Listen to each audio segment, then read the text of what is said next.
Alright, Galasiërs, die boek van Galasiërs hoofstuk 5.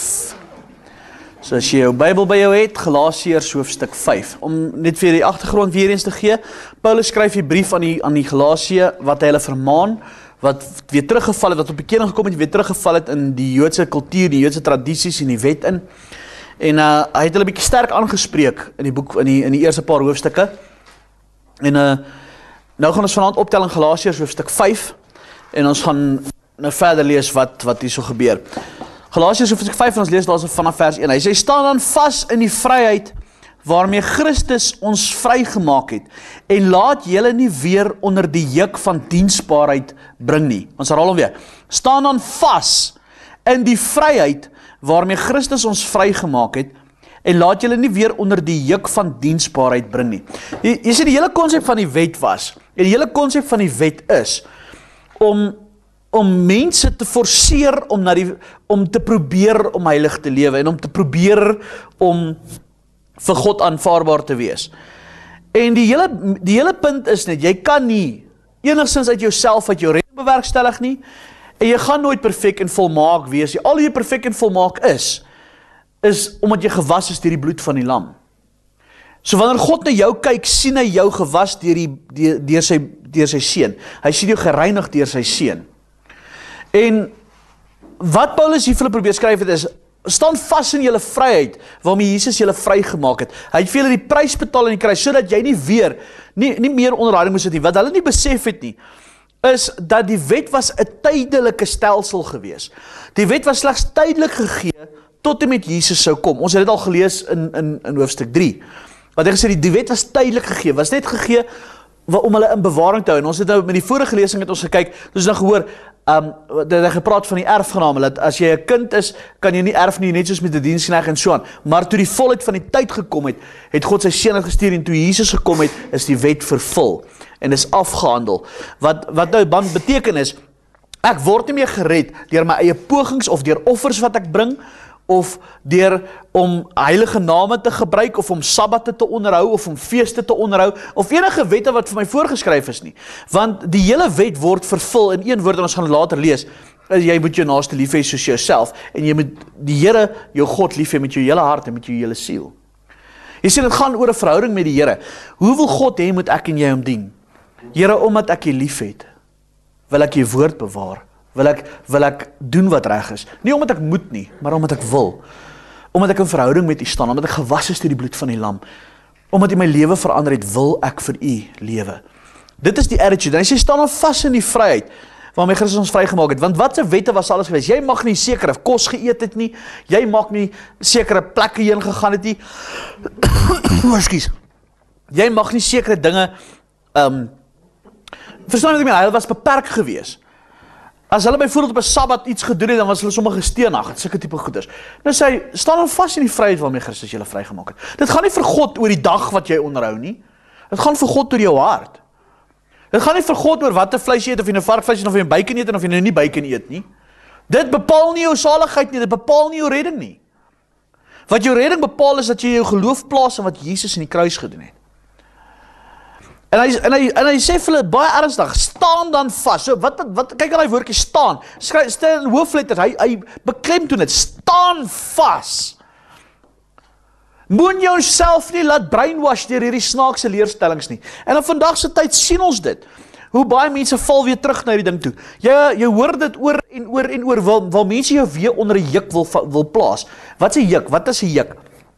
As jy kyk vroeër jare, as hulle lande geploeg het, hulle osse gebruik.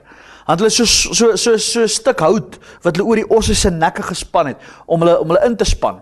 Laat die osse moes ploeg. Dis 'n juk en daai ding is verskriklik swaar. Hy sê moet julle nie weer onder die juk van diensbaarheid bring nie. Julle wat probeer hy sê, julle soos daai osse. Verskom as ek so 'n bietjie hoesterig is. Ek het 'n bietjie bronchitis. Hy sê julle soos daai osse. Moet julle jouself onder die juk van diensbaarheid bring nie. Wat doen die wet? Hy span jou in soos 'n os, hy sit 'n klomp goeders op jou, wat jy sukkel om te dra. Dis 'n swaar las om te dra. Want jy sit onder soveel veroordeling. As ek nou weer dit verkeerd gedoen het, dan gaan ek nou weer hierdie straf kry. As ek nou weer dit gedoen het, gaan ek nou weer hierdie straf kry. As ek weer so gemaak het, gaan ek nou weer hierdie straf kry. En weet jy, dit is wat baie mense vandag dink. Baie mense dink vandag, maar die Here straf my, omdat ek dit en dit en dit gedoen het, en dis hoekom dit met my sleg gaan. Nee, weet jy, dit is 'n groot leuen. Die loon vir die sonde is die dood. Ja, jy maak die deur oop vir die duiwel om te kan aanval, maar dis nie God wat jou straf nie. Ons lewe onder die genade, ons lewe onder daai ding, waar God gesê het, maar weet jy wat, ek het vrede met jou. Ek het vriendskap met jou. Daar gaan nog 'n oordeel kom. Kyk, God gaan oordeel, maar daar gaan nog 'n oordeel kom met die oordeelsdag, waar God sy oordeel gaan uitgiet. En in die 7 jaar van verdrukking, dis waar God sy oordeel gaan uitgiet. Maar tans lewe ek hier onder genade. God loop hier rond met 'n rotang en kyk wanneer ons iets verkeerd doen om ons te kataza nie. Baie keer is die gevolge wat met ons gebeur as gevolg van omdat ons sonde gedoen het of omdat ons in sonde gewandel het, dan is die gevolg daarvan natuurlik iets wat met my gebeur wat sleg is. Ek gaan steel, wat gaan met my gebeur? Ek gaan tronk toe gaan. Nee, nou is die Here wat my straf. Nee. Ek drink en dan bestuur ek, dan word ek gevang deur die polisie of ek kry 'n fyn of ek ry iemand dood. Nou is die Here wat my straf. Nee. Dis die loon vir jou sonde. Jy sien, baie mense dink, dit is God wat my straf, om my siek te maak, maar in die meantime, back at the ranch, wie is die een wat steel, slag en verwoes? Die Satan. Daarom wil ek ook vir jou sê, moet jy versigtig wees wat jy aan God toeskryf en wat jy nie aan God toeskryf nie.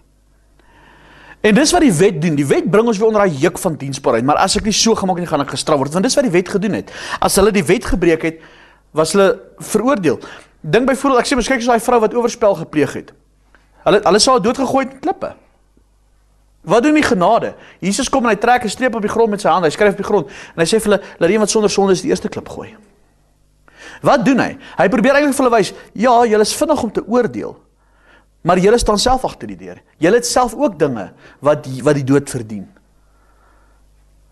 Dis dalk net nie openbaar soos hierdie vrou nie, maar as baie verskillende dinge, wat sê vir hulle, wie ook al na 'n vrou kyk en haar begeer het reeds in sy hart met haar egbreek gepleeg, wat het hy daar vir hulle probeer sê? Jy wil iemand doodmaak wat egbreek gepleeg het, maar jy self het daai begeerte in jou hart. Wat is jy dan nou anderster as hierdie vrou wat egbreek gepleeg het? Jy sê, kom ek gaan nou vir jou sê, nee, ek wil sommer hierdie ding ook sommer hierso aanspreek, né? Is daar 'n ding so groot sonde en klein sonde en goeders? Nee, so God sê sonde is sonde, maar ek glo dat daar is 'n verskil in straf vir sonde. Want as ons gaan kyk na die wit troon oordeel, waar die ongelowiges daar gaan geoordeel word, dan sê hy, hulle is geoordeel volgens hulle werke. So ek glo dat die wat meer boos was, sal groter straf ontvang. Of die wat verskillende of erger sondes gedoen het. As ek praat van erger sondes, ons weet in God so is sonde, maar kom ons kyk nou, as ons praat mensliker gewys, erger sonde. Een wat byvoorbeeld 'n brood gesteel het in 'n winkel, glo ek gaan 'n ander straf ontvang as een wat verkrag het. Wanneer as God hulle moet oordeel volgens hulle werke. Verstaan jy wat ek daarmee probeer sê? Die straf wat hy gaan ontvang, gaan anders te wees. Alhoewel, sonde is sonde, maar as jy gaan kyk na die graad van hoe dit ook gepleeg is, glo ek gaan daar ook geregtigheid wees daarmee. Jy sê, dit is ook net vir baie mense wat nie glo in die hel nie, kan ek ook hierdie ding vir hulle vra, en dan sê, glo jy God is 'n regverdige God? Ja, God is 'n regverdige God, sê goed. Glo jy dat God moet 'n misdadiger of 'n verkragter of 'n moordenaar moet hy oordeel? Ja, hy moet. Sê ek, wel, dis waarom die hel daar is, God gaan. Want God is 'n regverdige God. Dis waar God hulle gaan oordeel. So die hel moet 'n realiteit wees. Want otherwise gaan al daai ongelowiges binne in die hemel wees. Dit is God se manier hoe hy sondaars gaan straf, is in die hel. So die hel moet 'n realiteit wees. Daar moet 'n hel wees. Want otherwise, dan is baie van die geloofsgroepe sê al mee, maar die sondaars gaan net ophou bestaan. Hulle gaan nie verteer word. Dis nie straf nie. Dis genade. Dis genade, dis nie 'n straf nie. So die ergste moordenaar, so Adolf Hitler, gaan net ophou bestaan. Dan is God mos nie 'n regverdige God nie. Jy sien, hel moet 'n realiteit wees, want daarom sê die woord vir ons in Markus 9 vers 44, dat dit is 'n onuitblusselike vuur, waar die wurm nie sterf, en die vuur nie uitgeblus word nie. Jy sien, God is 'n regverdige God. Maar weer terug 'n keer na die punt toe. Dit is nie God wat jou straf as dinge met jou sleg gaan nie. Ja, baie keer gebeur dit dat God jou maar bietjie moet tugtig om jou weer op die regte pad te bring. Dis waarom daar verdrukking is en waarom daar partykeer hierdie moeilike omstandighede in mense lewe is. Baie keer gaan ek bietjie van die pad af en die Here laat omstandighede rondom my gebeur, omdat die wêreld maar 'n bietjie vir my moeilik maak dat ek weer sy aangesig moet begin soek. Dit gebeur. Maar 'n slegte ding met my oorkom, kom dit nie van God af nie. God is nie die gewer van slegte gawes nie. Die woord sê hy is die gewer van goeie gawes. Kom ons gaan verder. Staan vas in die vryheid waarmee Christus ons vrygemaak het en laat julle nie weer onder die juk van diensbaarheid bring nie. Jy sien, dis wat die wet doen. Die wet sit jou onder 'n juk, laat jy verplig is om God te dien. Jy is verplig om God te dien, maak nie saak wat, so op die einde van die dag dien jy God nie meer met jou hart nie. Jy dien God net omdat jy moet. En dis nie wat God wou gehad het nie. God het die wet gegee as 'n riglyn om ons in bewaring te hou, om ons te leer hoe hy wil hê ons moet lewe. Wat is sy standaard vir lewe? Ja, dit was ons tugmeester na Christus toe. Hy het ons gewys, dit is die riglyn hoe ek wil hê jy moet lewe, wat ek van jou verwag, maar geen mens kan dit onderhou nie. Daarom het Jesus dit vir ons vervul, sodat ons die redding kan ontvang. Kyk wat sê hy, nou vers 2, kyk ek Paulus sê vir julle, dat as julle laat besny, Christus vir julle tot geen nut sal wees nie. Nou hierso spreek Paulus nou 'n teaching aan, want een van die aanklagte wat hulle teen hom gehad het, was dat hy self leer nog die besnydenis, en hy self teach nog dat mense hulle moet laat besny. Nou as jy gaan lees, ek gaan nie nou daarop ingaan nie, maar as jy gaan lees in Handelinge 15, het hulle 'n groot discussion gehad, as ek dit so kan noem, die apostels, juis oor die besnydenis. En wat hulle daar gesê het was, dat hulle kan nie sien waarom die heidene, wat nie die besnydenis gehad het, nie besny moet word nie, en dat hulle kan nie, die besnydenis is nie wat hulle red nie. Daar het al die apostels dit ook gesien. En hier kom hy en hy sê vir hulle weer, en hier getuig Paulus, en hy sê eintlik vir hulle, maar hoor hierdie false teachers wat my kom beskuldig het om te sê, ek teach nog die wet, want weet jy, ek kry dit vandag, julle sal my nie glo nie, ek kry nou die dag DVD's, van, ek weet nie of die ou Hebrew roots is, en of hy Israel visie is, of wat is hy nie, maar kry ek 'n DVD waar die ou teach, maar jy moet nog, Paulus het self geteach, jy moet jou laat besny alles, en dis presies waar teen Paulus hier gepraat het. Dis presies waarteen Paulus hier gepraat het. En die mense teach dit vandag. Hulle teach vir die mense, jy moet terugkeer na jou Hebrew roots toe, jy moet weer terugkeer na jou feeste toe, jy moet weer terugkeer na jou gebruike toe, na die wet toe, na al die goeders. En die Christene val daarvoor. Weet jy, die ergste val is die Christene val daarvoor. Net gister sien ek 'n ding, ek weet, julle moet 'n bietjie op my Facebook gaan kyk, net gister sien ek 'n ding. Share 'n ander oue post. Gaan blaas hulle die shofars binne in die parlement, en wat 'n sirkus was dat toe nie in die parlement gewees nie. Wat het hulle shofarblasery daar gehelp? 'n Shofar jaag nie demone weg nie. Weet jy, mense het 'n baie groot wanpersepsie rondom die shofar en die prayer shawls en die salfolie en hierdie tipe goeders, en hulle probeer daarvoor enige plek in die Bybel kry om dit aan te pas. In die Nuwe Testament gaan jy dit nie vind nie. Laat dit enigstens enige krag het nie. Ja, luister mooi, as ek nou teen mense salf, nee, die woord van die Here sê vir ons, is iemand siek onder julle, salf op julle, dis 'n simbool van die Heilige Gees wat die persoon aanraak. Nou, maar okay, dan moet ons huise salf. Nee, want die tempel was gesalf. Ja, dit was die tempel. Dit was afgesonder vir God. Dit moes gereinig gewees het. En daai olie wat hulle gemaak het, gaan lees bietjie in Eksodus. Daai olie wat hulle gemaak het, mag hulle nie weer gemaak het nie. En geen ander persoon mag van daai olie gebruik het nie. Dit was slegs vir die tempel bedoel en slegs vir God se werk bedoel. Weet, mense raak hier goeders heeltemal uit verband. Dieselfde met die ramshoringsplaas. Nêrens in die woord gaan jy kry dat 'n demon skrik vir 'n ramshoring nie. Nêrens nie. Hierdie prayer prayer warriors wat jy deesdae kry, wat hulle die demone so gaan bind en die dorpe so gaan skoonmaak, en dis snert, man. Weet jy hoe gaan jy jou dorp skoon kry? Begin te evangeliseer, begin die woord van die Here te verkondig, dat mense moet bekeer. Dis hoe jy jou dorp gaan skoonmaak. Jy kan kruise plant tot jy pink is in die gesig, dit gaan nie jou dorp verander nie. As die evangelie nie gepreek word nie, wat sê die woord? Deur die dwaasheid van die prediking het God besluit om sy volk mee te red. Gaan lees Romeine 10. Die mense hoor die woord, hulle hoor die evangelie, en die Heilige Gees sal die saad laat groei. En so sal mense tot bekering kom. Jy sien, en dis wat al hierdie gebruike wil doen. Die mense wil weer terugvat onder daai gebruike, onder rituele en goeders en dinge wat niks te doen het met Christendom nie. In 'n way nie. Alles van daai goeders was Joodse gebruike gewees of Hebreë gebruike gewees.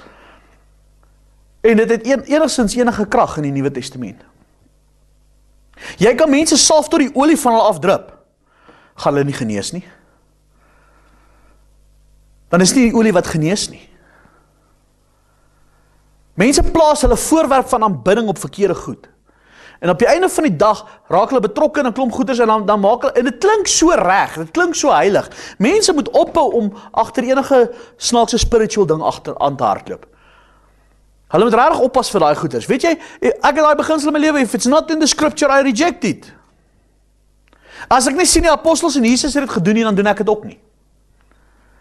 Nergens kan ek sien dat Jesus en die apostels 'n ramshoring geblaas het voor 'n demone uitgedryf het nie. Nou hoor my mooi, en nou wil ek 'n baie sensitiewe ding ook nog maar hierso aanspreek. Deesdae sien ek in die kerk het hierdie ding met die vla. En die vla wat hulle waai in die verskillende kleure en die goeie, dit is raak nou baie populêr deesdae. Wys dit my in God se woord. Dit is pragtig mooi as die mense dans in die vla, dis baie mooi. Maar daar's geen geestelike krag daaraan nie. Weet, mense koppel hierdie goed aan sulke goed wat regtig 'n probleem raak. Hulle plaas hulle fokus op verskillende goed. Weet jy, ek kry met 'n daaglikse basis hiermee te doen. As jy net vandag Christelike televisie gaan kyk, dan verkoop jy ouens salfolie, hier's olie vir tandpyn, olie vir bedlakke, deesdae doen hulle tot ys. Jy het mos al gesien van die ys wat smelt en dan gaan jou probleme ook smelt. Dis snert, man. Dis regtig snert. Weet jy, dit is wat dieselfde wat hierdie false teachers gedoen het. Hulle verkondig nou vir die mense, ja, julle moet julle nog laat besny, dit is deel van God se woord. Omdat die woord so sê, omdat die Torah so sê, omdat die woord so sê, omdat die wet so gesê het, maar hulle verstaan nie dat God het daai tyd, was alles wat hy geïmplementeer het, was tipologies van Christus. En al daai goed is vervul in Jesus Christus. Al die feeste wat hy ingestel het, die feesdae, is vervul in Christus. Al die wet is vervul in Christus. Dis wat hulle nie verstaan nie. Dis hoekom hy sê, staan dan vas in die vryheid waarmee Christus ons vrygemaak het. Dien God met 'n rein hart, uit jou gees uit jou hart uit. En kyk, nou spreek Paulus hierdie teaching, hy sê, kyk, ek Paulus sê vir hulle, dat is julle laat besny. Christus vir julle tot geen nut sal wees nie. Want wat doen hulle nou? Hulle plaas hulle vertroue in die besnydenis byvoorbeeld. Of jy plaas jou vertroue in die heilige name. Of jy plaas jou vertroue in die wet. Wat sê hy? As jy dit wil doen, is Christus vir jou vir geen nut. Want jy kan jy kan nie halfway between wees nie. Jy dien of Christus of die wet. So as jy dan die wet wil van vashou, of die besnydenis of wat ook al, dan skryf jy Jesus af. Want hy het dit vervul. Dan is daar in elk geval vir jou geen redding nie. En hy sê, maar as jy Jesus kies, moet jy besef, die res is vervul.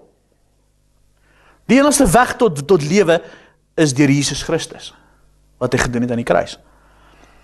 Daarom betuig ek weer, dan sê hy verder vir julle, hy sê, Christus is vir julle dan tot geen nut nie, want wat se nut gaan hy dan vir julle wees? As jy wil vashou in die besnydenis of van hierdie false teachings, dan jy Jesus mos nie nodig nie. As jy wil vashou in die wet, jy wil jouself regverdig of jou werke, waarom wil jy dan gered word deur die kruis? Dan beteken die kruis mos eintlik vir jou niks. Jy is besig eintlik om die kruis goedkoop te maak. Dan sê hy, ek betuig dit weer aan elke mens wat hom laat besny, dat hy onder verpligting is om die hele wet te onderhou. Want wat sê hy hierso? Ek verplig jou eintlik, jy moet Jesus verwerp.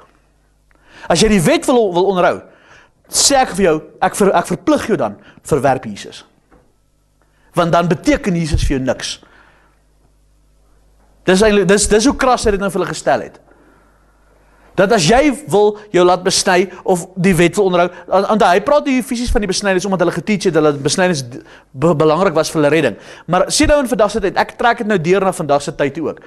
As jou fokus van redding enigiets behalwe die kruis is, en wat Jesus daar gedoen het, wil ek vir jou sê, en jy wil fokus op die wet, dan is jy verplig om die kruis te verwerp, en die volle beginsel te leef, soos wat God het ingestel het oorspronklik in die wet. En dan moet jy Christus verwerp, maar kyk wat sê volgende. Die volgende woorde, vers 4, julle wat gaan geregverdig, nou sê dit vir hulle, julle wat geregverdig wil wees deur die wet, is losgemaak van Christus, julle het van genade verval. So hier is baie erg woorde, Want hy sê ook nou vir hulle eerstens, so jy, wat die wet wil vashou, is reg, hou dan die wet vas, verwerp dan vir Jesus. Dan moet jy Jesus verwerp, dan moet jy ten volle leef, soos wat die wet ingestel is, soos God het ingestel het. En dan kom hy verder, dan sê hy vir hulle, en as jy dit nou gedoen het, wil ek vir jou sê, het jy van genade verval. Daar is geen redding vir jou nie. So hier sê dit vir jou reguit. Julle wat geregverdig wil wees deur die wet, is losgemaak van Christus. Julle het van die genade verval. So dan het jy nie genade ontvang nie. En as jy nie genade ontvang het nie, waartoe gaan jy? Hel toe, reguit, daar is vir jou geen redding nie. So hier sê dit baie duidelik, al onderhou jy die wet 100%. Al doen jy alles reg, selfs die offerstelsels reg. Al doen jy alles perfek. Dan sê hy vir jou indirek, al doen jy dat ding 100%, beteken dat jy verwerp Jesus. Geen genade vir jou nie. So al onderhou jy die wet 100%, daar is steeds geen redding vir jou nie. Tja, dis harde woorde, julle wat geregverdig wil wees deur die wet, is losgemaak van Christus. Dit beteken, jy draai jou rug op hom, jy verwerp hom. Julle het van die genade verval. Jy is verdoem hel toe. Jy gaan hel toe. Maak nie saak hoe perfek jy daai wet geonderhou nie. Dis huge.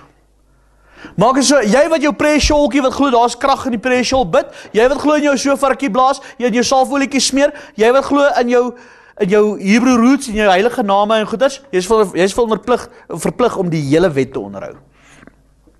En dan wil ek ook sommer nou byvoeg. Dan wil ek ook sommer vir jou sê, daar is jou geen redding nie, want jy verwerp Christus daardeur. Jy verwerp wat Jesus vir jou gedoen het aan die kruis, as jy vashou aan daai goed. Dis harde woorde wat ek nou sê. Jy verwerp Jesus, wat hy vir jou gedoen het aan die kruis, deur vas te hou aan daai goed. Want jy plaas jou vertroue vir jou redding, op daai goed, en nie op die kruis nie. En hy sê, jy wat daardeur geregverdig wil word, het van die genade verval.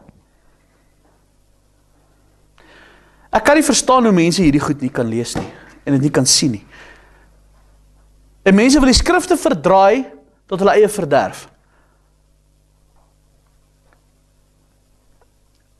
Kyk wat sê vers 5, want ons verwag, deur die Gees, uit die geloof, die geregtigheid, waarop ons hoop. Wat sê Hebreërs 11 vers 1, wat is die definisie van geloof? Geloof dus is 'n vaste vertroue, op die dinge wat ek hoop, en 'n bewys van die dinge wat ek nie sien nie. Nou kom ek verduidelik vir julle hoe werk dit nou met my redding.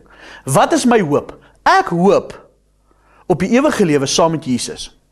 So geloof dus is 'n vaste vertroue in die dinge wat ek hoop.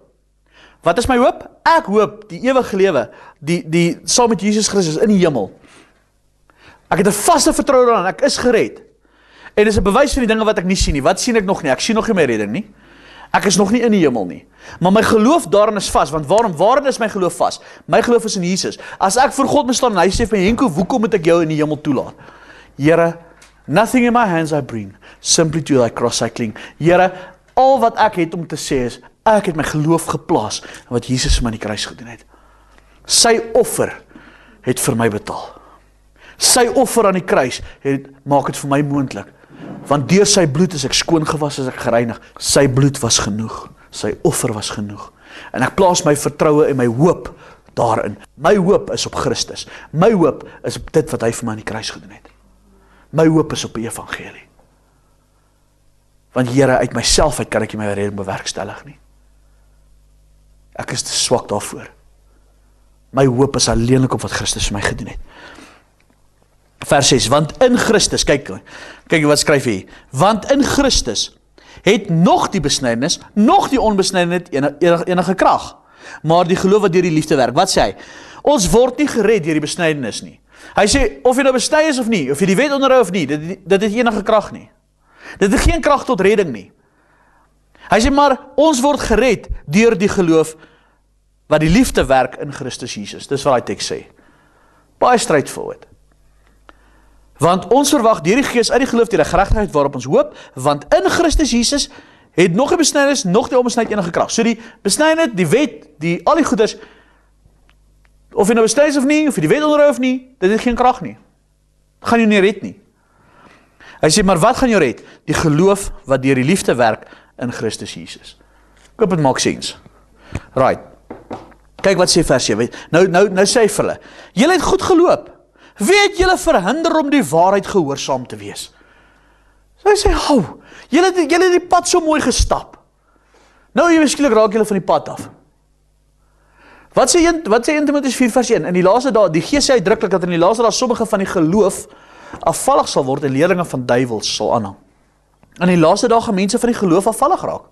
Net soos wat hier gebeur het. Hulle het reg begin, hulle die pad gestap, maar nou kom hulle onder hierdie teachings, en weet jy wat is my hartseer, ek sien dit vandag se tyd, ek sien hoeveel Christen weergebore mense, val weer vir hierdie triks, val weer vir hierdie leuns van die Hebrew roots, val weer vir die wet, val weer vir hierdie goeters. Weet jy, daar's een van die geloofsgroepe wat die meeste veld wen in vandag se tyd, is die Sevendag Adventiste. En hulle hou vas aan die wet, hulle hou vas aan die teachings, en hulle wen verskriklik veld. Want die Christen is te lui om te gaan evangeliseer, om die evangelie te gaan verkondig. En die Adventistes hou nie terug nie, hulle gaan voort. En hulle bring baie van hierdie mense onder 'n wanindruk. En baie mense word weer onder 'n juk geplaas en hulle verkondig dit as die volle waarheid en as die in die meantime, presies wat die valsprekers gedoen het in Paulus se tyd. Hulle verdraai die skrifte om aan te pas by hulle sedings, maar dis nie in konteks nie. Dis nie van wat hulle hier geskryf het nie.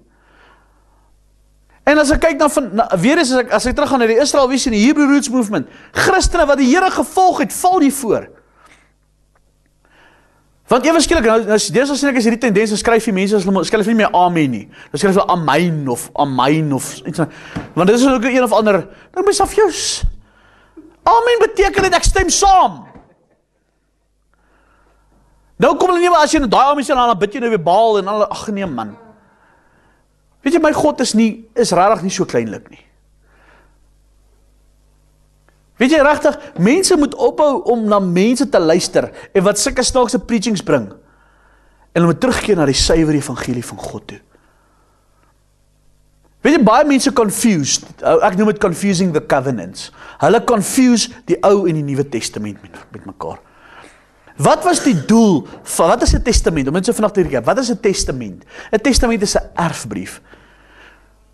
'n Erfbrief, as iemand sal doodgaan, dan erf jy, as jy 'n testament het. Soos byvoorbeeld, as ek nou sê nou maar ek is ongetroud, en ek wil hê my ma, my pa met my goed erf as ek die dag doodgaan, wat doen ek? Ek stel 'n testament op, en in my testament skryf ek, my ma, my pa met my goed erf as ek doodgaan.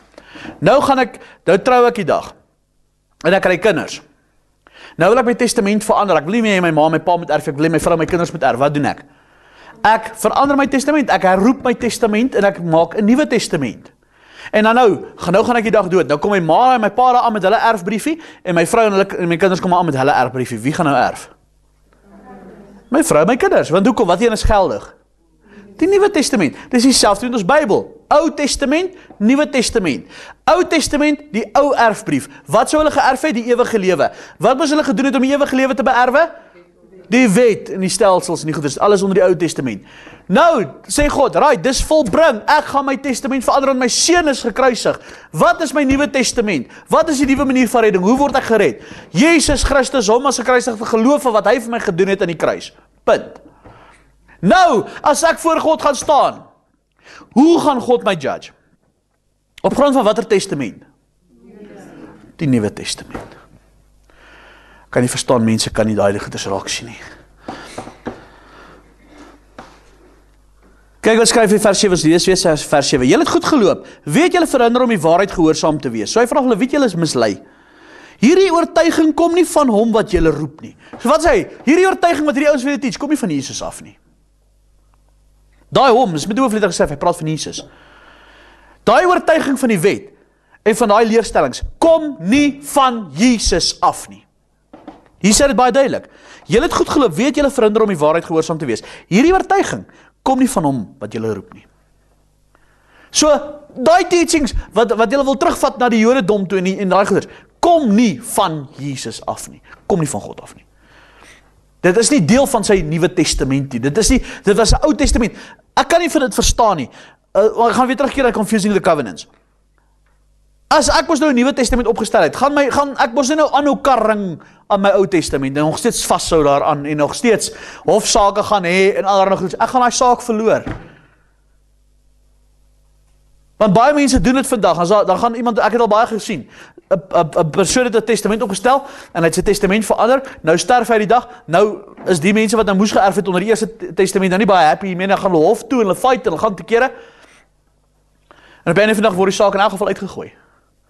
Van daai man het wettiglik sy testament verander. Want dit is nie meer geldig nie, hulle geen hof gaan dit aanvaar nie. Ek kan nie verstaan hoekom die mense nie hierdie goed kan verstaan nie. Kyk nou hierso wat skryf vers 9. 'n bietjie suurdeeg maak die hele deeg suur. Hou jou gou op plek, gaan na Matteus 16 toe. Kom ons lees ons vanaf vers 6. Matteus 16 vanaf vers 6. Dan wat sê Galasiërs daarso, hy sê 'n bietjie suurdeeg maak die hele deeg suur. Kyk wat sê Matteus 16 vanaf vers 6. Daarom sê Jesus vir hulle: Pas op en wees op julle hoede vir die suurdeeg van die Fariseërs en die Sadduseërs. En dan gaan ons na vers 11 toe. Hoe is dit dan dat julle nie begryp dat ek nie julle in verband met brood van julle gesê het om op te pas vir die suurdeeg van die Fariseërs en die Sadduseërs nie? Toe het hulle begryp dat hy nie gesê het dat hulle moes oppas vir die suurdeeg van die brood nie, maar vir die leer van die Fariseërs en die Sadduseërs. Wie was hulle gewees? Hulle was die wetsgeleerdes. Hulle was die mense wat die wet so geonderhoud. Hier kom Jesus en hy sê vir hulle: Oppas vir die suurdeeg van die Fariseërs. Want wat doen die Fariseërs? Hulle wil die wet op julle plaas en hulle wil die wette so onderhou. Hulle kan dit self nie eens doen nie. En hulle verwerp my redding. Dis wat Jesus hier vir hulle sê. So, hoekom het hulle in die eerste plek ook Jesus gekruisig? As ons 'n bietjie gaan kyk na die kruisiging. Jesus het teen die hele establishment gekom van die Fariseërs. Hoeveel keer wat die Fariseërs hom doodgemaak het? Want hy het teen die hele establishment gekom van hulle. Daarom sê, as ons gaan kyk na die vorige hoofstuk, Galasiërs 4 vers 4, maar deur die volheid van die tyd gekom het God sy seun gestuur, gebore uit 'n vrou, gebore onder die wet, om die wat onder die wet was, los te koop, sodat ons die aanneming tot kinders kan ontvang. Jesus het juist hulle gewys, oppas vir die leer wat die Fariseërs julle teach. Want hulle leer julle om skynheilig te wees. Hulle leer jou om holier than thou te wees. Hulle wil jou voorgee dat jou werke moet goed wees, maar jou hart is ver van God af. Nou onthou jy, Jesus het hulle genoem, julle wit gepleisterde grafte. Buite is julle mooi, maar binne is julle vol doodsbeendere. Dis wat Jesus vir hulle gesê het. Julle wil die werke doen, maar julle harte is ver van die Here af. So ek vanaand vir jou 'n bakkie macaroni en kaas gee. Wat is jou gunsteling kos? Macaroni en kaas. Okay, ek gaan nou vir jou vanaand macaroni en kaas gee. Maar ek het so 'n bietjie terug Nina ingegooi. Gaan jy dit eet? Nee. Hoekom nie? Dis lekker kos. Wat raak jy gaan weet nie? Nee, dis mos lekker kos. Ek sê vir haar, ek het terug Nina ingegooi. Eet dit. Hoekom nie? Dis lekker kos. Daar's niks fout met die kos nie. Ek stem soms dan stemming met my saam. Hoor wat ek vir jou sê? Wat ek vir jou sê? Maak is hier hele brood sien. Presies. Al is daar 'n bietjie gif in, dit bly gif. Al is die kos hoe lekker, daar bly gif in. Dis waarheid met leuns in. Dis soos daai kos met bietjie strygnien in. Nou, dit sê jy dalk die eerste paar happies gaan jy niks doen nie, maar hoe meer jy van daai kos eet, hoe meer gaan jy doodgaan. En op die einde van die dag sterf jy en jy weet nie hoekom nie. Dit is nie die kos se skuld nie, dit was die gif wat in die kos was. Jy sê dit is wat hy sê, daai klein bietjie suurdeeg. Maak die hele brood op die einde van die dag suur. En wat gebeur met saad? Saad word gesaai en dit kom op. En weet jy wat? Onkruid groei makliker as blomme. Onkruid groei baie makliker as blomme en die onkruid bly, dit is moeilik om daai goed uit jou lewe uit te haal. As jy met iemand sit wat vals leerstellings in sy lewe het, weet jy hoe moeilik is dit om daai persone uit te kry?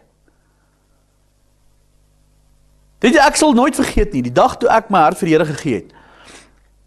Ek het gekom en gesê, Here, ek vol met my brein, vol met my geestelike lewe.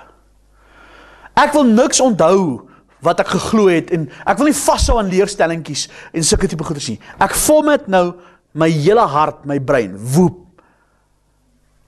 En Here, ek begin van niets af saam met U.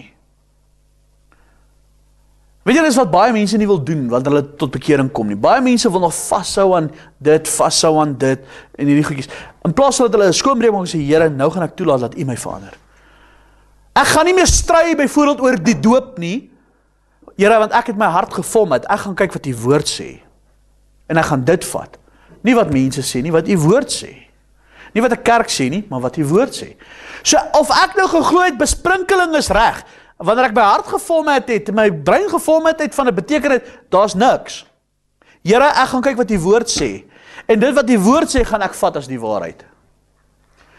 En as ek die woord bestudeer, kry ek die ware manier van doop. Byvoorbeeld, verstaan jy wat ek probeer sê? Dis dieselfde, ek het groot geword in die kerk wat nie geglo het in die wegraping nie. Wat het ek gedoen? Ek het gesê, Here, ek vorm met my hart en my brein. Ek gaan nie luister na wat preachers sê, of wat enige sê, Here, ek wil hê, U moet vir my leer oor die wegraping. As dit so is. Dit was my woorde gewees. En ek het die Bybel gevat en ek het gesê, Here, leer dit vir my. En weet jy wat, die Heilige Gees het dit so vir my opgemaak, ek kan die wegraping sien amper in elke boek van die Bybel. Sonder dat 'n preacher dit vir my geteach het. Die beginsel is dat ek hou nie vas, ja maar wat nou van dit? En ja maar, weet jy wat ons mense is 'n probleem? Ons wil te veel ons eie koppe volg en, ja maar wat nou van so? Ja maar hoekom nou so? En hoekom, ons wil dit so uitredeneer. Plaas hier die woord van die Here vir ons, word soos 'n kind, en glo dit soos 'n kind. Vat dit soos wat dit is. Ons skryf, wat sê Paulus ook vir hulle? Ons skryf vir julle niks anders wat julle sal lees en ook verstaan, en ek hoop dat julle tot aan die einde toe so sal verstaan. Glo God se woord, ongetwyfeld. As God se woord sê, bekeer jou laat jy doop, wat moet ek doen? Bekeer my laat my doop. Finish en klaar. Dan is ek gehoorsaam aan God se opdrag. Hoekom moet ek nou nog redeneer? Is die besprinkelingsdoop nou reg, of is die onderdompelingsdoop nog reg? Luister net na die woordjie doop. Gaan doop die koeksuster in die stroop. As jy die resep lees, wat beteken die woordjie doop? Druk in. Net as ek kyk na ons Afrikaanse taal, kan ek al klaar verstaan wat dit vir my sê. Jy sê, mense moet ophou om te probeer dit so uit te redeneer om te stry, want dis wel gewoonlik waar mense se issues is. Kom ons gaan verder. Dis dieselfde wat ek sê hier so met Galasiërs. Want die mense nou stry, hulle wil nou uitredeneer om dit te verdraai, laat dit nou aanpas by die wet. Vers 9, 'n bietjie suurdeeg maak die hele deeg suur. Vers 10, ek vertrou van julle in die Here dat julle nie anders sal dink nie. Maar die een wat julle in die war bring, sal die oordeel dra, wie dit ook mag wees. Ek wil vandag hierso sê, jy as persoon, as kind van God, as teacher, God gaan jou verantwoordelik hou, as jy mense wegvat van die evangelie van die kruis. God gaan jou verantwoordelik hou, as jy enigiets anders preek behalwe Jesus Christus en hom as gekruisigde. Dis kras woorde. Sê ek wat dit sê, dis God se woord wat dit sê. Ek herhaal hom weer. Ek vertrou van julle in die Here dat julle nie anders sal dink nie, maar die een wat julle in die war bring, sal die oordeel dra. Hoor jy? Wie dit ook mag wees, of hy preacher is of hy nie 'n preacher is nie. As jy valsheid gaan verkondig, so daarom wil ek vir jou sê, as jy agter 'n kansel gaan staan, weet jy wat vandag, ek wil nou 'n kras ding sê, julle moet my hart verstaan. Vandag wil almal pastore wees, maar niemand wil kinders van die Here wees nie. Ek sien deesdae elke tweede ou is 'n pastoor, maar niemand wil eerstens 'n kind van die Here wees nie. Weet jy wat, ek is baie bang wat ek agter hierdie kansel preek. Ek is baie bang wat ek agter hierdie kansel preek. Want ek gaan pa staan daarvoor. Jy sien, dit is wat die probleem is met vandag se tyd. Mense worry nie meer wat hulle preach nie. Nou is mense te bang om hulle mond op te maak oor ding, wat sal hulle dan sê, dan compromise hulle. Weet jy, compromeer is ook nie 'n opsie nie. Baie mense is verward. Nou ek weet nie, moet ek uit die wet preek, moet ek nie die wet preek nie. Moet ek genade preek, moet ek die wegraping preek, moet ek nie die wegraping preek nie. Ek weet ook nie. Om beter te be on the safe side, so dan bly ek liewerste maar stil. Nee. Dan wil ek vir jou sê, gaan sonder af en gaan spandeer tyd saam met die Here. Maak seker wat jy preek is reg. Moet nie preek as jy self nie eens weet of dit die waarheid is nie. Die beginsel is net, nee, jy kan nie vir iemand iets teach en jy self twyfel daarin nie. En jy self onseker nie. Want dit is wat baie van hierdie geloofsleerstellings deesdae is. Die genade klink vir my te eenvoudig en die wet is vir my, dit is vir my te moeilik. Weet jy, kom ons kompromieer, ons kom in die middel, ons doen al twee. Net just to be on the safe side. Ons onderhou die wet en die genade. Wel, ons moet nou gesien, jy wat geregverdig wil wees deur die wet, is losgemaak van Christus. Jy kan nie kompromieer nie. Daar's een evangelie. Jesus sê, ek is die weg, die waarheid en die lewe. En niemand gaan na die Vader behalwe deur hom nie. Jesus Christus. 1 Johannes 5 vers 12, hy wie die Seun het, het die lewe. Hy wie die Seun nie het nie, het nie die lewe nie. Ek kan nie verstaan hoe jy nog so steeds wil kompromeer met die Ou Testament so goed nie. Skryf ek die Ou Testament af? Nee, glad nie. Die Ou Testament is daar vir ons om uit te leer. Ons leer baie dinge uit die Ou Testament, ons leer beginsels, ons leer lewenswaarhede, ons leer lewensbeginsels uit die Ou Testament uit. Ons leer, wat het God vir ons gesê die woord? Kyk na Israel, en wat hulle gedoen het, laat dit vir julle wees as 'n voorbeeld. Moenie dieselfde foute maak as wat hulle gemaak het nie. Maar die wet is die bediening van die dood, wat jou gaan doodmaak. Hoe kan jy dit sê? Hou gou jou plek uit in Galasiërs, gaan na 2 Korintiërs toe. 2 Korintiërs, hoofstuk 3. Paulus noem die wet, die bediening van die dood, die bediening wat jou doodmaak. Want hoekom sê hy dit? Want jy gaan nie kan vrug dra daardeur nie, maar ek wil dit nou vir julle wys. 2 Korintiërs hoofstuk 3, is jy daar? Kom ons lees daar vanaf vers 7. Hy sê, en as die bediening van die dood, met letters op klippe gegraveer, stop graaf, wat letters was op klippe gegraveer? Die wet, die 10 gebooie. So hy sê, as die wet, wat hy noem, wat? Die bediening van die dood. Hy sê, as die bediening van die dood met letters op klippe gegraveer, die wet, in heerlikheid was, so as die wet in heerlikheid was, so die kinders van Israel nie die oog kon vestig op die aangesig van Moses nie, vanweë die heerlikheid van sy aangesig wat tog moes vergaan. Wat sê hy so? Die bediening van die dood, wat was dit? Die wet, want die letters op klippe gegraveer, nou sê die mense, ja, ons moet al die ander wette af weggooi, nee, die 10 gebooie, goed. Wat was op letter, wat se wette was op die kliptafels gegraveer? Die 10 gebooie, onder andere. Hy sê hierso, wat tog moes vergaan. Kan jy sien dat Paulus sê, die wet, want wat was die 10 gebooie? Was 'n samevatting van die hele wet. Jy moet die Here jou God lief hê met jou hele hart. Jy moet die Sabbatdag heilig hou. Jy mag nie steel nie. Jy mag nie egbreek nie. Jy mag nie dit nie. Dis 'n klomp reëls wat God gegee het en hulle moes dit onderhou om gered te word. As hulle dit nie gedoen het, is hulle uitgeroei. En hy sê, dit is die bediening van die dood, want hoekom? Want nie een van ons kan daai goed onderhou nie, die wet maak ons meer dood. Hoe meer ons dit probeer onderhou, hoe meer maak die wet my dood. Hoe minder gaan ek dit kan onderhou.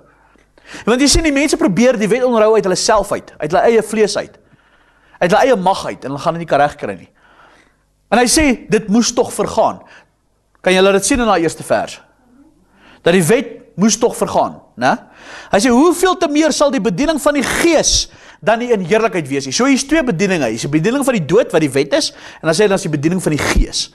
So hy sê, as die bediening van die wet, die bediening van die dood, die wet in heerlikheid was, wat tog moes vergaan, as hy in heerlikheid was, hoeveel meer heerlikheid is hierdie bediening van die Gees nie net nie. So hy sê, die bediening van die Gees, die Nuwe Testament, Jesus Christus, hom as 'n kruisig, die bediening van die Gees, waar die Heilige Gees in jou hart uitgestorwe het, en hy lei jou, is in 'n meer heerlikheid, 'n groter heerlikheid, as die wet. Dis wat hy hier sê. Kyk wat sê vers 9, want as die bediening wat veroordeel, heerlikheid was, watter bediening veroordeel jou? As jy dit gedoen het, gaan jy doodgaan, as jy dit gedoen het, gaan jy gestraf word. Watter bediening veroordeel jou? Die wet. So die wet, as die bediening wat veroordeel, so eerst is die bediening van die wet, veroordeel jou, is die bediening van die dood. As die bediening van die wat veroordeel heerlikheid was, veel meer is die bediening wat regverdig maak en oorvloedig in heerlikheid. Watter bediening maak ons regverdig? Die bediening van die Gees, Jesus Christus. So die bediening van die Gees, as ons wandel deur die Gees wat my regverdig maak, want as ek gehoorsaam is in die stem en die leiding van die Heilige Gees, sal dit my lei na geregtigheid, volgens Romeine 6, die geregtigheid, of daai gehoorsaamheid lei na geregtigheid, die geregtigheid uiteindelik na heiligmaking, en dan sê hy, die heiligmaking, die ewige lewe. So die bediening van die Gees, wanneer ek gevul is met die Gees en gelei word deur die Heilige Gees, dit is wat my regverdig maak. So hy sê, as die bediening wat veroordeel heerlikheid was, veel meer is die bediening wat regverdig maak oorvloedig in die heerlikheid. So kan jy sien dat die bediening van die Heilige Gees, die Nuwe Testament, is in veel groter heerlikheid as die wet. Is baie groter, is baie beter. Kyk vers 10, hy sê, want wat verheerlik was, praat hy nou van die wet, want die wet was verheerlik. Hy sê, wat verheerlik was, is ook in hierdie geval nie verheerlik nie, vanweë die alles oortref van die heerlikheid. So hy sê, so die wet wat verheerlik was, hy was eerste daar gewees, is nie meer verheerlik nie, is nie meer geldig nie, is nie meer so wonderlik vir redding nie. Hoekom? As gevolg van die oortreffende heerlikheid. Wat se bediening is dit? Die bediening van die Gees, wat het oortref. Niks kan die bediening van die Gees oortref nie. Vers 11, want as wat moes vergaan, wat het ons dan nou gesê, wat moes vergaan? Die wet, nee. Want as wat moes vergaan met heerlikheid was, veel meer is wat moet bly in heerlikheid. Wat se bediening moet bly? Die bediening van die Gees. En hy is in meer heerlikheid as die bediening van die wet. Vers 12, terwyl ons dan sodanig hoop het, gebruik ons baie vrymoedigheid. Wat het ons dan gesê? Wat se hoop het ek? Die hoop in die ewige lewe. En ek kan vrymoedigheid voor die Here hê, want hy het my vrygekoop in die kruis. Nie soos Moses nie, wat 'n bedekking oor sy aangesig gesit het, sodat die kinders van Israel nie ook vestig op die einde van wat ons vergaan nie. So hy probeer sê, Moses het julle verblind. Die Torah, die wet, het julle blind gemaak, dat julle nie genade van Jesus kan sien nie.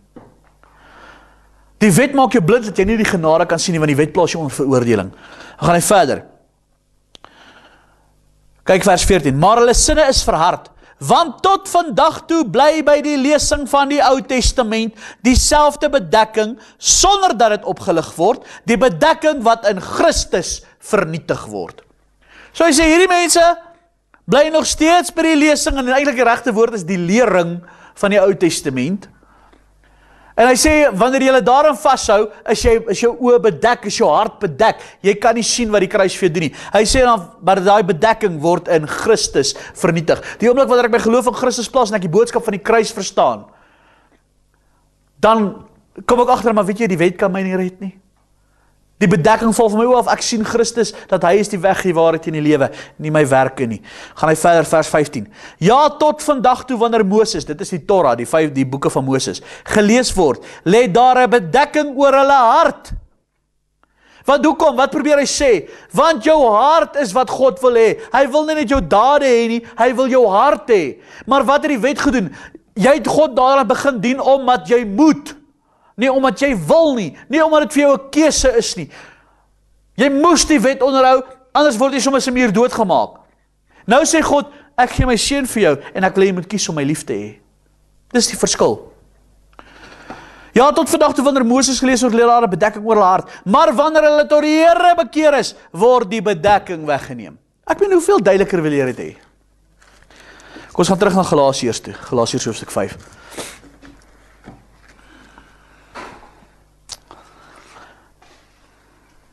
En ek wil weer vers 16 herhaal, of vers 10 herhaal, vers 10.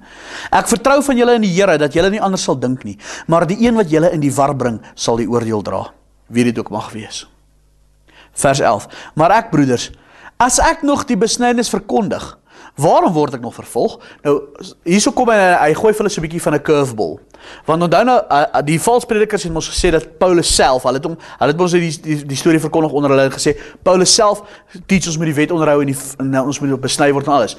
Nou sê Paulus vir hulle die woorde, hy vra vir hulle so 'n bietjie van 'n trick question. Hy sê, as ek broeders nog die besnydenis verkondig, waarom word ek nog vervolg? Waarom vervolg hierdie klomp fariseërs my, en hierdie klomp mense my? As ek die besnydenis verkondig. So dit wil eintlik vir julle sê, dat hulle lieg vir julle, ek verkondig nie die besnydenis vir redding nie. Want dan sou hulle my nie vervolg het nie. Dis wat hy vir hulle sê. Dan is die struikelblok van die kruis vernietig. Jy sien, so daar sê hy vir hulle, die kruis is vir hulle 'n struikelblok. Die kruis is vir hulle 'n struikelblok. Hoor mooi, die kruis is vir die wat die wet wil onderhou 'n struikelblok. Die wet is vir die Hebrew Roots Movement 'n struikelblok. Die kruis is vir die Israel Visie 'n struikelblok. Hier maak 'n baie godsdienstige geeste kwaad vanaand. Ek ervaar dit somme. Die kruis is vir baie mense 'n struikelblok. Want in die kruis, ja, maar weet jy, swart mense gaan nie hemel toe nie. Hulle is die ongekroonde dier. Wel, die kruis, boodskap van die kruis sê, God het ons gered uit alle tale, stamme, volke, nasies. Prys die Here! Amen. Die kruis is 'n struikelblok vir die Israel Visie. Prys die Here, die kruis is 'n struikelblok vir die Hebrew Roots Movement. Want hy sê, heilige naam wat my red nie, dis wat Christus vir my aan die kruis gedoen het wat my red. Ha! Nogie. Ek start nog eens op. Vers 12. Ag, as die wat julle opstandig maak, hulle self tog ook maar net wou vermink. Kan jy sien wat sy vir jou is? As kan hierdie vals preachers maar hulle ook op hulle self gaan vermink. Hulle uitlos. Laat hulle dit ook gaan doen, want hulle doen dit nie eers nie. Vers 13. Want julle is tot vryheid geroep, broeders. Maar kyk nou hierso. Maar nou kom die mense, nou gaan ek, nou Tannie Sasha het my nou die aand 'n vraag gevra, toe vra sy, nou beteken dit nou maar soos ek kan nog steeds rook en drink en oreer en te kere gaan my sonde goeders doen. Dit is nou wat ek van gesê het, moenie jou sonde gebruik as 'n dekmantel of die genadeboodskap gebruik as 'n dekmantel vir jou sonde nie. Nou hierso is wat Paulus in hulle skryf. Hy sê vir hulle, julle is tot vryheid geroep. Julle sonde is betaal in Christus. En hier spreek hy dit nou aan. Hier sê hy dit nou vir hulle. Dan sê hy vir hulle, want julle is tot vryheid geroep, broeders. Maar kyk nou, gebruik nie julle vryheid as 'n aanleiding vir die vlees nie, maar dien mekaar deur die liefde. Jy sien, moenie julle vryheid gebruik as 'n aanleiding vir die vlees nie. Wat probeer hy daar sê? Vir julle vleeslike begeertes nie. Hou gou jou plek daar, so gaan na 1 Petrus 2 toe. Dit is 'n paar boeke aan, 1 Petrus hoofstuk 2. Is julle daar? Kan ons lees daarso vanaf vers 14, 15 en 16. Of kom ons lees vanaf vers 13 af. Wees dan onderdanig aan elke menslike verordening ter wille van die Here, of dit die koning is as opperheer, daar sê hy van gouverneurs, hy praat van jou landswette en goed so aan. So as die regerings, as die bordjie op langs die pad sê 120 km/h, dan beteken dit jy is onderdanig daaraan, dan beteken dit jy mag nie 250 gaan ry met die duiwel agter op jou bike nie, Dion. Alright. So dis wat hy basies probeer sê, wees dan onderdanig aan jou landswette ook. Hy sê, want so, kyk vers 15, want so is dit die wil van God, dat julle deur goed te doen, die onkunde van die dwaase mense tot swye sal bring. Dus sê wat sê, deur goed te doen, so jy die onkunde van die dwaases tot swye bring. En kyk nou, as vry mense, en nie asof julle die vryheid het as 'n dekmantel vir die boosheid nie, maar as diensknegte van God. Jy sien, baie mense vandag preach die genade boodskap. Grace, genade, once saved, always saved. Jy weet, genade, maak nie saak wat jy doen, jy boetie, jy gaan hemel toe. Jy maak nie saak hoe jy wandel, jy kan nou maar nog in die gutters bly, jy gaan hemel toe, jy is mos onder genade. Jy mag nie mos nie meer oor sonde preek nie, want jy is onder genade. Dit is 'n dekmantel vir jou sonde, want baie mense gebruik die genade boodskap as 'n dekmantel. Ja, dit is die waarheid. Ons lewe onder genade. Ons is skoon gewas deur die bloed. Ons sonde is betaal. Ons staan nie meer onder veroordeling by God nie. Maar mense is moedswillig. Mense is moedswillig. En dan wil hulle moedswillig sondig. Weet jy wat? Wat doen hulle eintlik? Hulle breek hulle eie getuienis af. Hulle breek hulle eie getuienis af wat Christus vir hulle gegee het. So wat sê hy hierso vir hulle? Weereens, daar's in Galasiërs 5. Maar julle is tot vryheid geroep, vers 13. Julle is tot vryheid geroep, broeders. Gebruik nie julle vryheid as 'n aanleiding vir die vlees nie, maar dien mekaar deur die liefde. Jy sien, wanneer ek in liefde wandel teenoor my broer en my suster, beteken dit ek gaan aan hulle doen, dis wat ek wil hê hulle aan my moet doen. Ek gaan hulle met liefde behandel. Ek gaan hulle met goddelike liefde behandel. En ek gaan ook nie 'n struikelblok vir hulle wil wees nie. Daarom sê die woord van die Here vir ons, dit is onvermydelik dat struikelblokke gaan kom. Maar bewaar die een, wie die een, deur wie die struikelblokke kom. Jy weet, dit is byvoorbeeld wat Habakuk sê, wie hom wat aan sy naaste drank gee, byvoorbeeld. Wat help het ek as 'n kind van die Here, maar ek gee my naaste drank, dan is ons 'n struikelblok vir hom. So ek moet self wandel, nie as 'n struikelblok vir iemand anders te nie. Ek moet self wandel as 'n voorbeeld van Christus. Ja, ek gaan nie hel toe nie, want my sonde is betaal voor aan die kruis. Maar my lewe moet daarvan getuig. Ek kan nie sê, ek's 'n Christen, maar ek's 'n stoute Christen nie. Dis 'n leuen. Daar bestaan nie so iets nie. Daar bestaan net 'n bloedgewaste, weergebore kind van God. Beteken dat jy sondeloos? Nee, ons almal val, ons almal maak droog partykeer, ons almal doen dinge verkeerd. Maar dis nie jou begeerte in die eerste plek, as jy waarlik weergebore is, om verkeerd te doen nie. Dis nie jou begeerte en moedswillig, wat jy gaan wandel in sonde nie. Wanneer ek enige iets doen, wat my broer of my suster skade berokken, of wat hulle seer maak, of wat hulle te nakom, dan sê mens, ek gaan nou 'n voorbeeld vat. Ag man, ek vat my 'n doppie, ek maak mos niemand seer nie. Het gaan nie oor wat jy seer maak nie, jy maak my seer, want hoekom? Want ek weet wat die Christus vir jou in die kruis betaal. Jy maak Jesus se bloed goedkoop. Jy maak die kruis goedkoop. Weet jy wat, jy is 'n struikelblok verander. Nou is daar 'n ander persoon wat dalk 'n alkoholist is. En hy wil sy hart en lewe vir die Here gee. Wat doen jy nou? Jy's 'n struikelblok vir hom. Jy's 'n struikelblok vir my kind wat jou sien. Want dis die voorbeeld wat hulle by jou sien. Ek praat nie net van ek vat dit nou as 'n voorbeeld, maar vat enige sonde vandag, enigeen. En dis wat hy nou hierso probeer sê. Julle is tot vryheid geroep, broeders, gebruik julle vryheid as 'n aanleiding vir die vlees nie. Want kyk nou, wat sê hy volgende, want die hele wet word vervul in een woord, naamlik jy moet jou naaste lief hê soos jouself. Dit is nou net wat ek hier vir jou verduidelik het. Maar as julle mekaar byt en opeet, pas op dat julle nie die een deur die ander verteer word nie. Wat probeer hy hier sê? Julle gaan mekaar tot 'n val bring. As julle wil wandel in die vlees, gaan jy veroorsaak dat mense val. Jy gaan veroorsaak dat mense val, dat julle mekaar verwoes op die einde van die dag. Weet jy hoeveel keer sien ek dit in huwelike, waar een party die Here dien en die ander party nie, weet jy hoe moeilik is dit in daai omstandighede? Dis nag. En dis wat hierdie woord van ons sê, moenie wandel na die vlees nie. Dan kom hy hierso, nou verduidelik hy die werke van die vlees, want hy sê nou, wanneer jy wandel in die vlees, wat gaan gebeur is? Wanneer jy so sê, maar ek is onder genade en ek kan nog steeds my sondetjie doen. Wat doen jy? Jy voed die vlees. Wat se vlees praat hy daarvan? Jou sondige natuur. Jy sien, elke mens word gebore met 'n sondige natuur.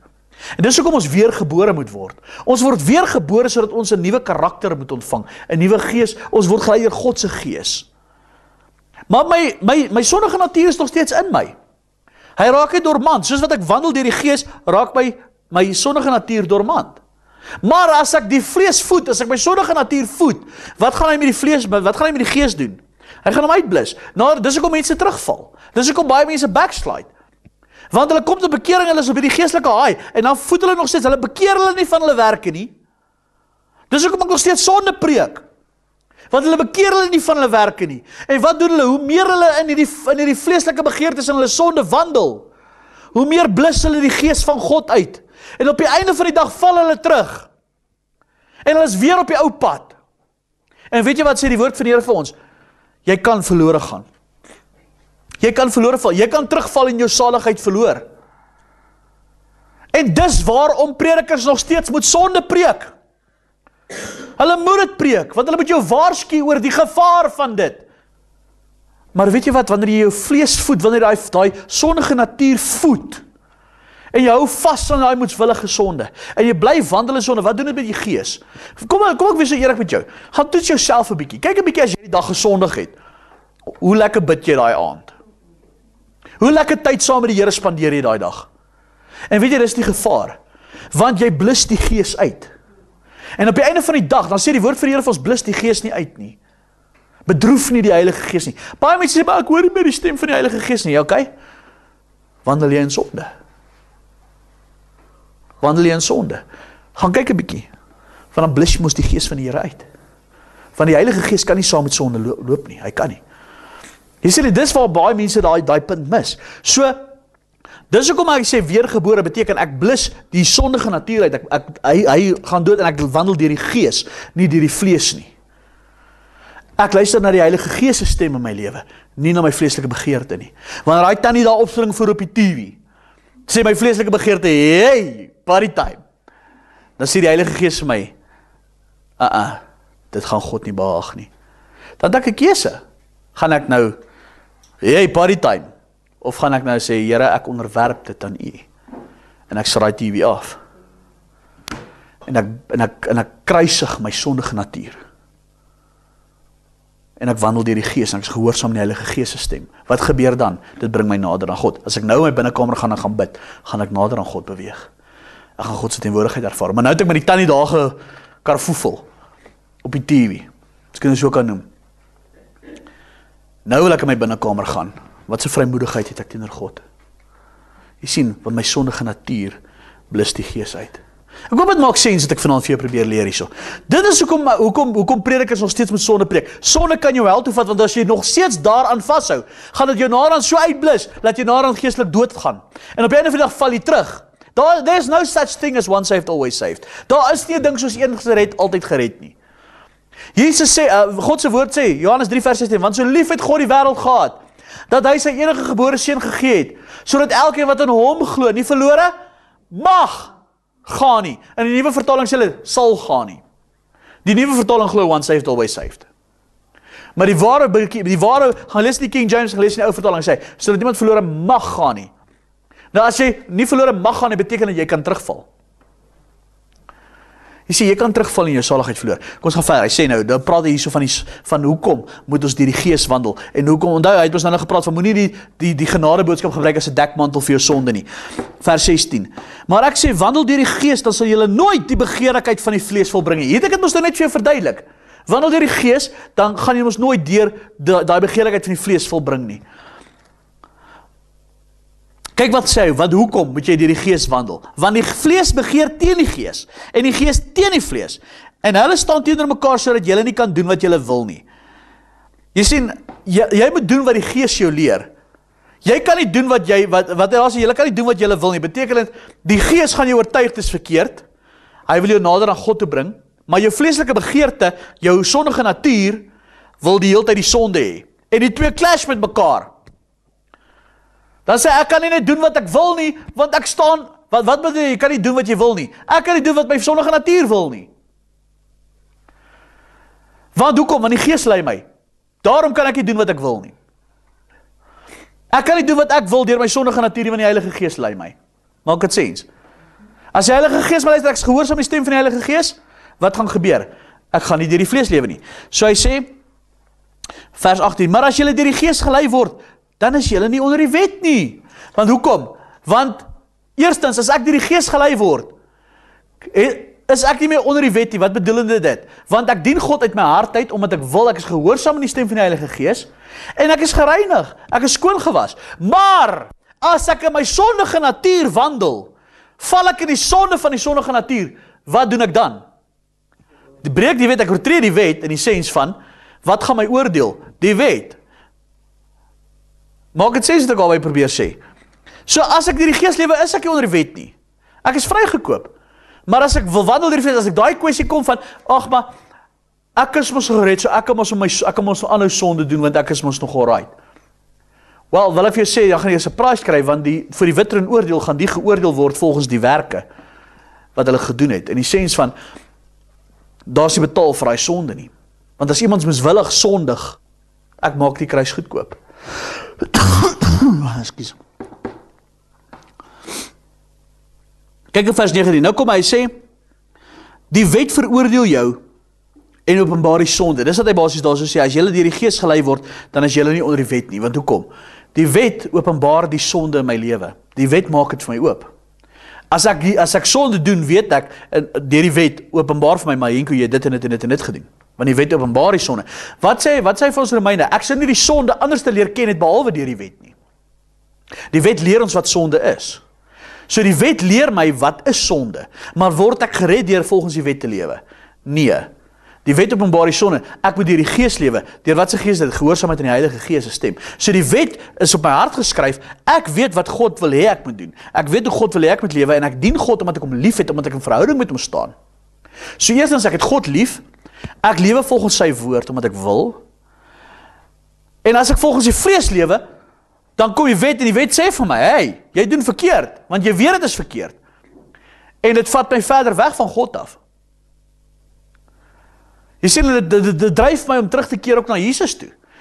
Want nou kom ek agter, maar ek kan myself nie red nie. Dis wat die funksie van die wet was.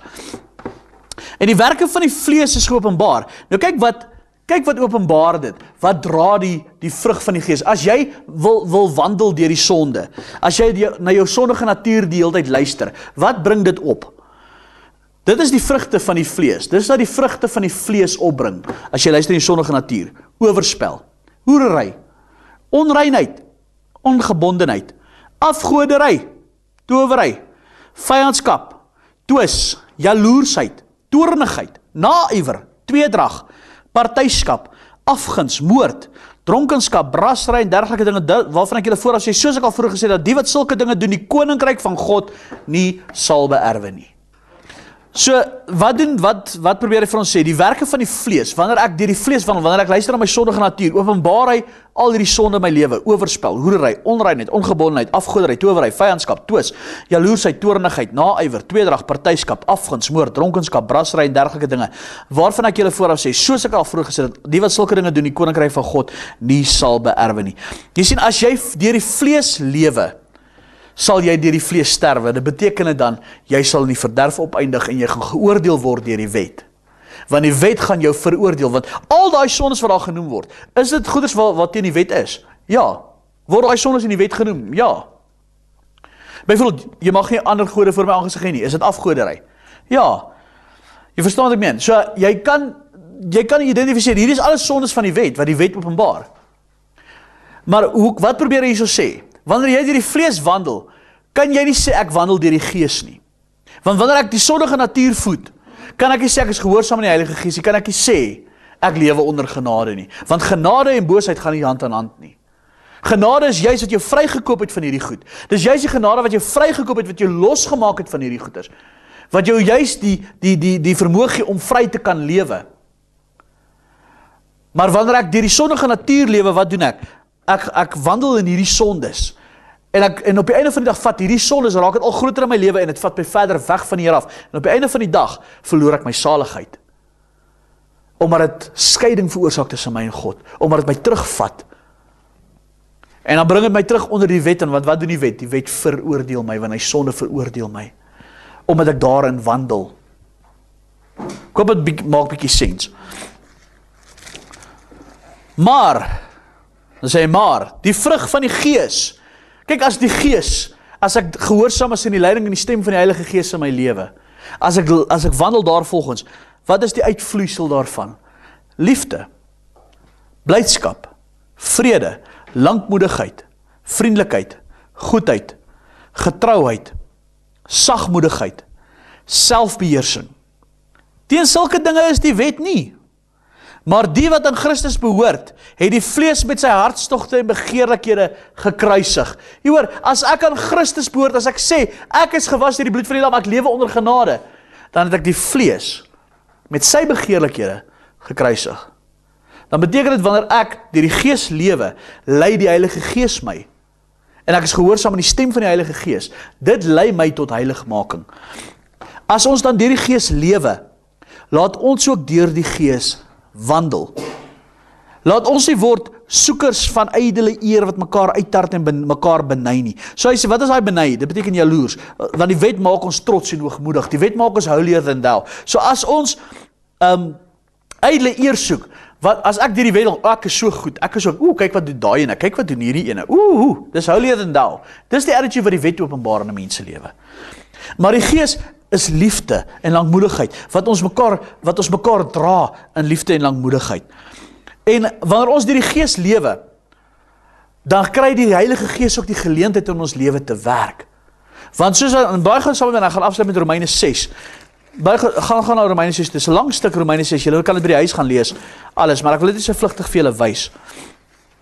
Ons gaan daar so lees gegaan in Romeine 6. En nou hoor nou hierso, daar is die stappe wat die Heilige Gees doen in jou lewe. Wanneer ek wandel deur die Heilige Gees, wanneer ek gehoorsaam is in die stem en die leiding van die Heilige Gees. Is julle daar? Ons lees al vanaf vers 14.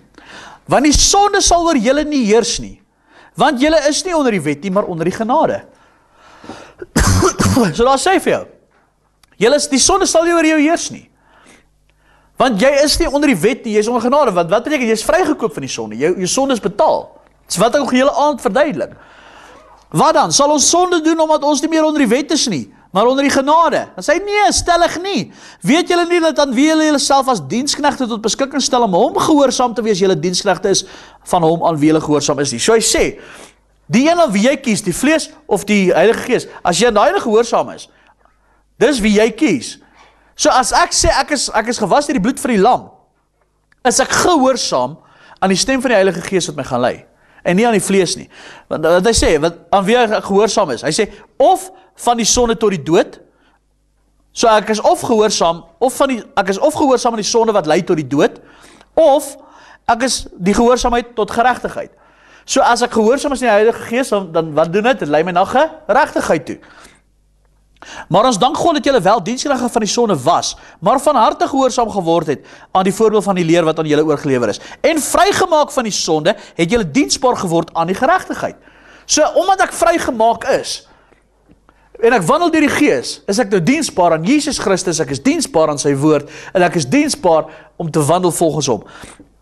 En as vers 9 sê, ek spreek mensekerwys ter wille van die swakheid van julle vlees, want net soos julle lede diensbaar gestel het aan die onreinheid en die wetteloosheid om wetteloos te wees, so moet nou julle lede diensbaar stel aan die geregtigheid tot heiligmaking. So hy sê, net soos wat jy gewandel het toe jy 'n sondaar was, wat jy die vlees gewandel het, jy het met jou passie gedien om sonde te doen, en jy het dit geniet. Net so moet jy met daai passie nou die Here dien. En daai geregtigheid gaan jou lei om heiligmaking te lewe. Dan gaan hy verder, hy sê, want toe julle diensknegte was van die sonde, was julle vry van die geregtigheid. So hy sê, julle het nie geregtigheid gehad nie toe julle sonde gedoen het. Watter vrug dan het julle toegehad vir die dinge waar julle nou skaam? Want kyk, baie van die dinge waar ek gedoen het in my verlede, maak my nogal skaam, né? Want die uiteinde daarvan is die dood. Maar nou dat julle vrygemaak is van die sonde en diensbaar geword het aan God, het julle vrug tot heiligmaking en uiteindelik die ewige lewe. Want die loon vir die sonde is die dood. So as ek in die sonde gaan wandel, waartoe gaan dit my vat? Gaan doodgaan. So selfs as ek sê maar ek lewe onder die genade en ek lewe nog steeds volgens die vlees, gaan ek terugval. En waartoe gaan dit my vat? Verderf toe. Die loon vir die sonde is die dood. So daarom preachers hou aan om sonde te preek. Hou aan om mense te waarsku oor die gevaar van sonde. As ek preek oor sonde, preek ek oor die gevaar van sonde, waartoe dit jou kan vat. En jy moet gehoor hê daarvan, jy as kind van God moet gehoorsaam wees aan die stem van die Heilige Gees, wat jou vermaan om vir jou te sê, kom terug op die pad.